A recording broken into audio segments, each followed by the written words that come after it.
नमस्कार, मैं रोहित सरदाना आपका स्वागत करता हूं। आप आज तक पर दस्तक देख रहे हैं, एक ऐसा शो जो सरकारी नीतियों में खामियों की वजह से परेशान जनता की आवाज बनकर दस्तक देता है। आज आपको सबसे पहले आम आदमी को काम चलाऊ सिस्टम देने वाली सरकारी सोच पर दस्तक देनी है। इस मुद्दे को कुछ ऐसे समझिए कि देश में सर्वोच्च जांच एजेंसी सीबीआई के पास अपना नियमित निदेशक 2 फरवरी के बाद से नहीं है।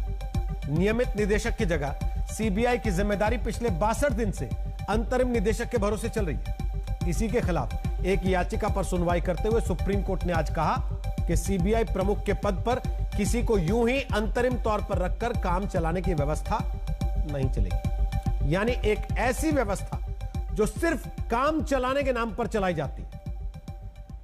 तब दस्तक देना जरूरी हो जाता है जब पता चले कि कॉलेज में पढ़ाई करके रोजगार पाने के सपने देखते युवा हो या प्राइमरी स्कूलों में भविष्य की नींव तैयार करने वाले बच्चे, उन सभी को ऐसे ही काम चलाऊ सिस्टम के भरोसे रुलाने का काम देश के अलग अलग राज्यों में सरकारें कर रही हैं, क्योंकि कॉलेज में लेक्चरर के पद खाली पड़े और स्कूलों में शिक्षकों के।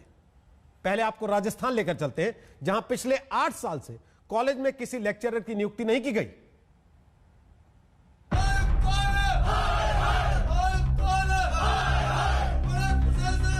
शिक्षा के मंदिर में जिन छात्रों को अभी क्लास में होना चाहिए वो प्रदर्शन कर रहे हैं, क्योंकि इन्हें पढ़ाने लायक लेक्चरर कॉलेज में नहीं। जिन्हें लेक्चरर बनकर कॉलेज यूनिवर्सिटी में पढ़ाना चाहिए वो निराश होकर भर्तियां पूरे होने का वर्षों से इंतजार करते हुए थक गए, तो सरकार के खिलाफ ही प्रदर्शन को मजबूर हो गए। नौकरी नहीं तो नौकरी नहीं तो नौकरी नहीं तो। और ये चमत्कार हुआ है खुद को जादूगर कहने वाले मुख्यमंत्री अशोक गहलोत के राज वाले राजस्थान, जहां कॉलेज यूनिवर्सिटी में 10,000 से ज्यादा पद खाली हैं। 8 साल से एक लेक्चरर की भर्ती नहीं हुई। वसुंधरा सरकार के समय शुरू हुई 918 लेक्चरर की भर्ती 4 अप्रैल को होनी थी, कैंसिल कर दी। नेट पीएचडी की डिग्री लेकर बेरोजगार अब बूढ़े हुए जा रहे हैं। यानी कॉलेज में बच्चे टीचर नहीं पा रहे और डिग्री लिए बेरोजगार टीचर की नौकरी नहीं पा रहे। इसीलिए राजस्थान के सबसे पुराने संस्थान राजस्थान आर्ट्स कॉलेज के बच्चे प्रदर्शन करते हैं, क्योंकि यहाँ 20 पद शिक्षक के हैं, 18 खाली पड़े। दावा अयोग्य लोगों के भरोसे काम चलाऊ तरीके से पढ़ाई कराई जाने लगी तो बच्चे नाराज हो गए। उस सरकार के लिए, उस समाज के लिए इससे बड़ी कोई शर्मिंदगी हो नहीं सकती है कि बच्चे पढ़ने के लिए योग्य टीचर मांग रहे हों। ये आर्ट कॉलेज के छात्र छात्राएं हैं जो कई दिनों से आंदोलन कर रहे हैं, क्योंकि इन्हें योग्य शिक्षक चाहिए जो इनको पढ़ा सके। इसलिए ये नारेबाजी कर रहे हैं। इनकलाब जिंदाबाद के नारे से लेकर सरस्वती माता तक के जयकारे लगा रहे हैं। यहाँ पे एडमिशन तो खैर हमने यही सोच के लिया था कि यहाँ पे टीचर्स होंगे, अच्छी पढ़ाई हो जाएगी। हमें क्या पता था कि अंदर यहाँ पे एक सारे टीचर्स वैसे ही भरे पड़े हैं जिनको कोई स्पेशलाइजेशन कोर्स करके नहीं आए हैं। राजस्थान में ऐसा कई जगह हो रहा है, जिसे आप पुलिस की गाड़ी में ठूसे जाते देखते हैं। वो कॉलेज का एक छात्र है जो प्रदर्शन कर रहा था अपने कॉलेज में खाली पड़े लेक्चरर पद को भरकर योग्य शिक्षक पाने के लिए।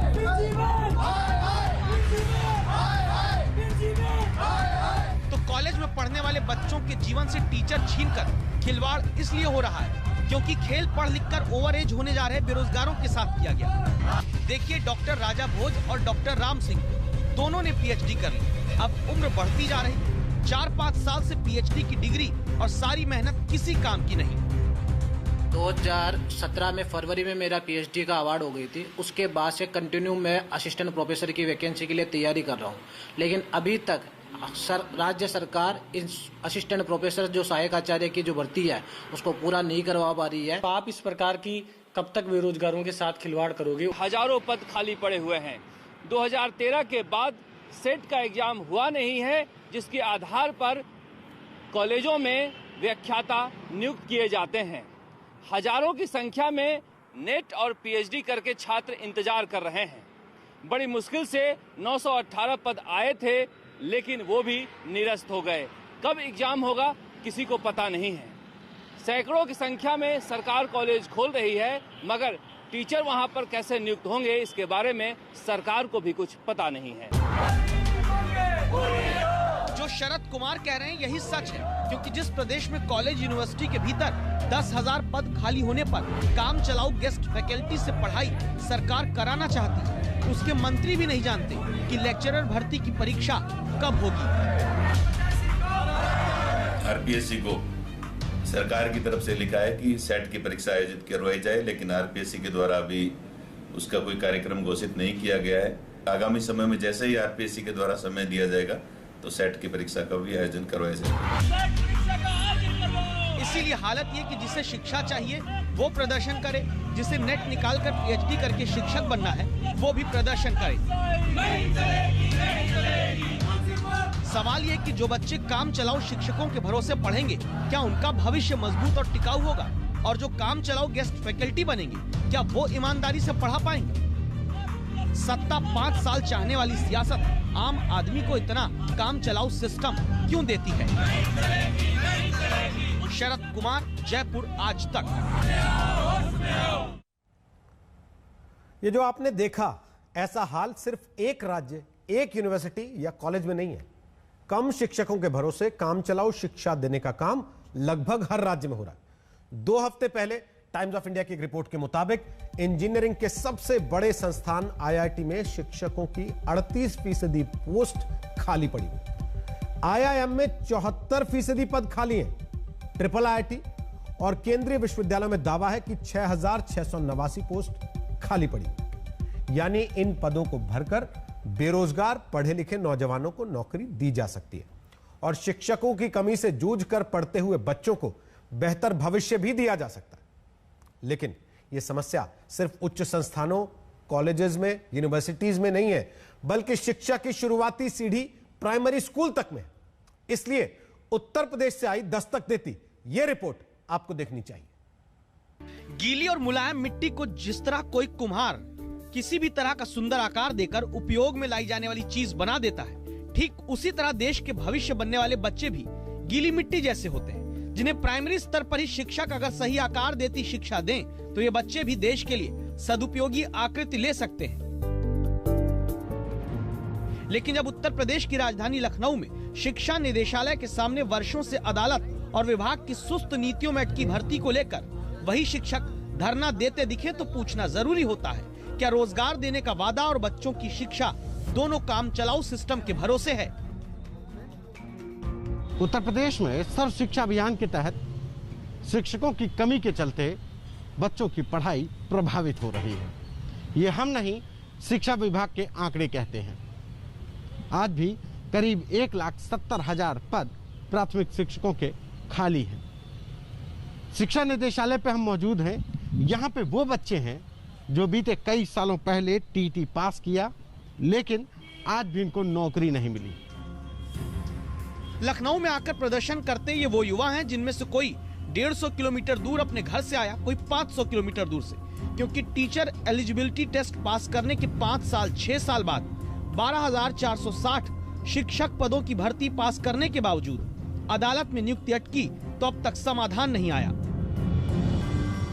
3 साल हो गए हैं सर, अब तक भी हम लोगों को ज्वाइनिंग लेटर नहीं मिला, जबकि हम लोगों का नियुक्ति पत्र बनकर बीएसए ऑफिस में सुरक्षित है। सरकार भी अपील फाइल कर रखी है, उसमें अभी तक कोई भी इस तरह की पैरवी नहीं कर रहे हैं। सरकार भी थोड़ा कोशिश करे, हम लोग का सपोर्ट करे तो जल्दी से सुनवाई हो जाएगा। सुनवाई हो जाने के बाद फाइनल हो जाएगा, हम लोग की ज्वाइनिंग लेटर मिल जाएगा। आप अपने बच्चे का जब प्राइवेट स्कूल में दाखिला कराने जाते हैं तो भविष्य सोचते हुए ये पता करते हैं कि एक क्लास में कितने बच्चे पढ़ेंगे। एक टीचर के कंधों पर कहीं बहुत ज्यादा बच्चों का भार तो नहीं होगा। यूपी में शिक्षकों की कमी पर बेसिक शिक्षा मंत्री कहते हैं, हर प्राइमरी में 30 विद्यार्थी पर एक शिक्षक चाहिए। आज की तिथि में हमारे प्रयासों के परिणाम स्वरूप हम 1 और 35 का रेशियो हमारा हो गया है। आने वाले दिनों में ये प्रक्रिया अनवरत जारी रहेगी। उत्तर प्रदेश की योगी सरकार बेसिक शिक्षा परिषद के उन स्कूलों में जिनमें गांव, गरीब, मजदूर, किसान का बच्चा पढ़ता है, शिक्षकों की कमी नहीं होने देगी। कमी के बावजूद कहना कि कमी नहीं होने देंगे। हकीकत यह है कि सरकार ने 2019 में 69,000 पदों पर भर्ती निकाली तो 4,613 पद अभी भी खाली रह गए। यूपी में अगर साल 2019 तक 4,25,000 टीचर एलिजिबिलिटी टेस्ट पास नौजवान थे तो 2019 में निकाली गई 69,000 शिक्षकों की भर्ती को अलग करें तो 3,56,000 युवा अब भी टीईटी परीक्षा पास कर बेरोजगार हैं और प्रदेश में शिक्षकों के खाली पद 1,70,000, जिन्हें अगर तय समय में भरने की कोशिश सरकार करे तो न बच्चों का भविष्य काम चलाऊ शिक्षा के भरोसे रहे, न नौजवानों की नौकरी पाने की उम्मीद। संतोष कुमार, लखनऊ, आज तक। आप एक बात गौर करिए, महाराष्ट्र के गृह मंत्री अनिल देशमुख ने आज इस्तीफा दिया और आज ही सूत्रों के मुताबिक दावा किया जाने लगा कि दिलीप पाटिल महाराष्ट्र के अगले गृह मंत्री हो सकते हैं। यानी मंत्री की कुर्सी अगर फौरन भरी जा सकती है तो शिक्षकों समेत दूसरे खाली पड़े लाखों सरकारी पदों को भरने में देरी क्यों होती है? क्यों पद खाली रखकर काम चलाऊ रूप से कम लोगों से ज्यादा काम कराया जाता है? इसीलिए आज की दस्तक यह कहती है कि तय समय में खाली सरकारी पदों को भरने का कानून बनना चाहिए।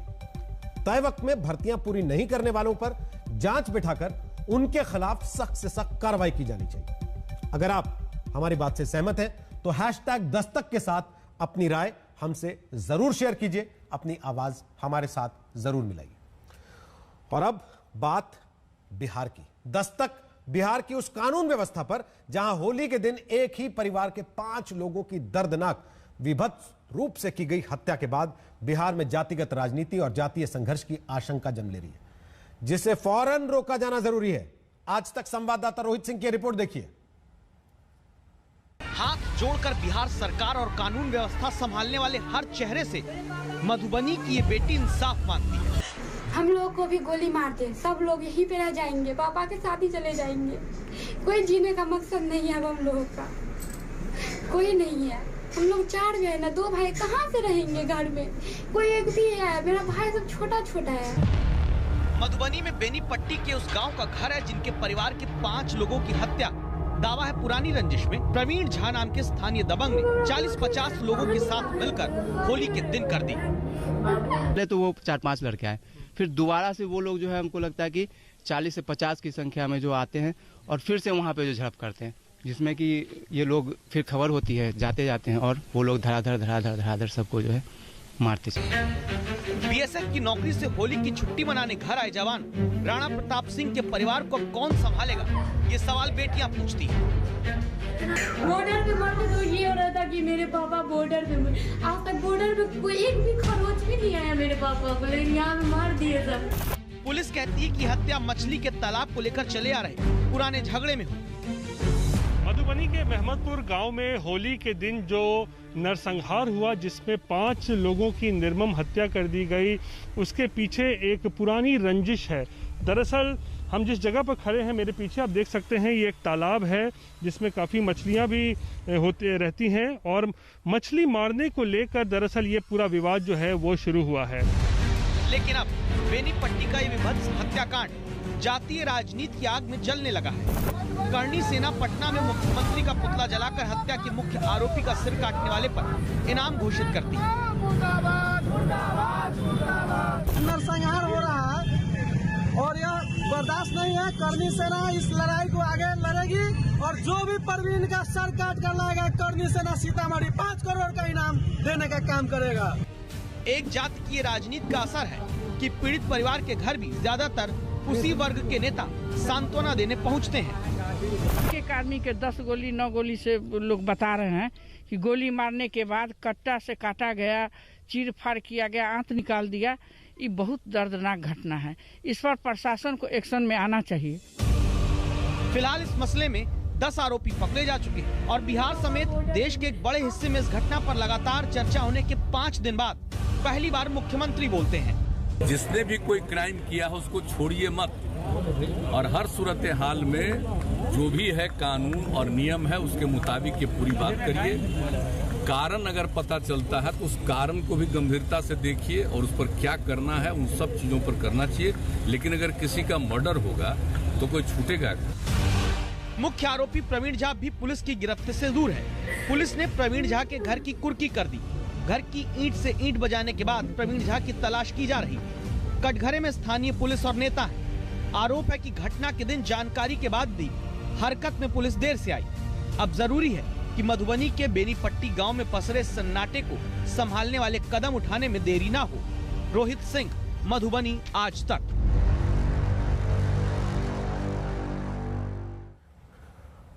और आपके दस्तक देने का एक बार फिर असर हुआ है। उत्तर प्रदेश के चित्रकूट में जहां पति से ज्यादा पानी को महिलाएं अहमियत देती हैं क्योंकि पानी की परेशानी बड़ी है, उन 62 गांव की रिपोर्ट संवाददाता कुमार अभिषेक ने दिखाई तो लखनऊ से चित्रकूट तक फोन की घंटियां बजी और अधिकारियों को पानी का इंतजाम करने के लिए बड़े कदम उठाने पड़े।